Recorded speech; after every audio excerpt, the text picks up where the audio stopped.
मैंने कहा था कि मैं अभी ज़िंदा हूँ और आज मैं सिर्फ इस पे खुश नहीं हूँ, ये केस बहुत हाईलाइट हुआ, लेकिन हैदराबाद की बच्ची उम्मे हानी भी हमारे पास है और चंदा महाराज भी अभी हमारे पास है और हम इंशाल्लाह ये छोटी बच्चियों के लिए जो एक फ्लड गेट खोलने का इरादा किया गया था उसको हम बंद करके रहेंगे। ये माइनर हैं और मुझे बहुत खुशी है कि दुआ ज़हरा जो है वो अपने घर अपने वालिदैन के पास गई और मैंने पहले ही कहा है कि बच्चों से खेलें ज़रूर, उनके बचपन से ना खेलें और हम हुकूमत हैं अपने बच्चों की हिफाजत करेंगे।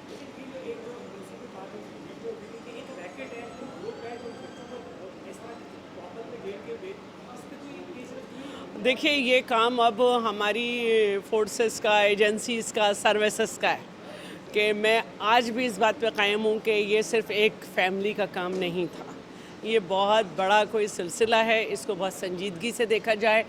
4 साल के अंदर पंजाब में जो गायब होने वाली लड़कियों की तादाद है वो 44,000 से ज़्यादा है और 3,500 4,000 ऐसी हैं जिनका कुछ पता नहीं चल सका। तो प्लीज़ वालिदैन आप अपने बच्चों पे नज़र रखें और अगर घर से बच्चियां गायब हो रही हैं तो इस इज़्ज़त का मसला ना बनाएं। आपको नहीं मालूम कि आपकी ज़रा सी गफलत जो है या ना उनको किस किस हाथों में ले जाएगी। हम आपके साथ खड़े हैं, हमारा पैगाम आपके साथ है। बहुत शुक्रिया।